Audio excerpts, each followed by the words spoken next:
Botswana has been a member of the World Trade Organization since May 31st, 1995. We believe that trade has the potential to improve the standards of living if carried out in a manner that ensures that developing and least developed countries secure an equitable share correspondent to their needs and economic development.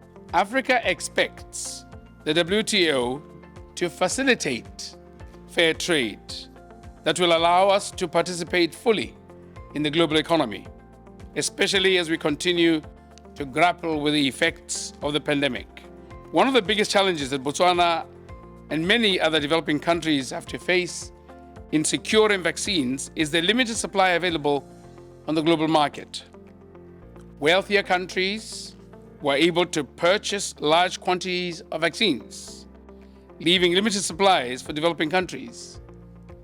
This has led to an unequal distribution of vaccines, leaving many developing countries struggling to secure enough doses for their populations. To address these challenges, there's a need for a coordinated global response.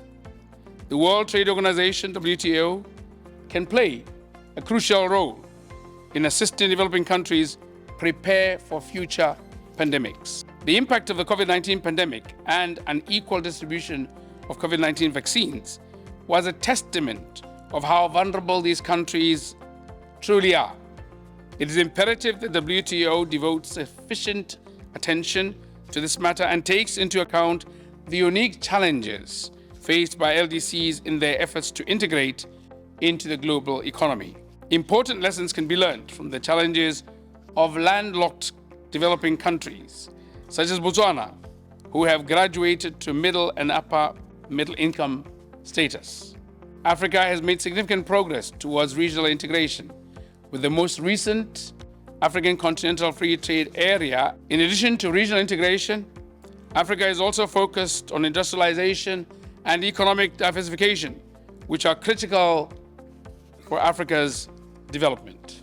We need to move beyond being solely dependent on the export of raw materials and instead develop value-added industries that will create jobs and increase our economic resilience. We expect the WTO to support these goals and ensure that trade benefits everyone, not just a select few. Most importantly, I urge WTO to work towards creating a more inclusive and sustainable trading system that will allow Africa to realize its full potential.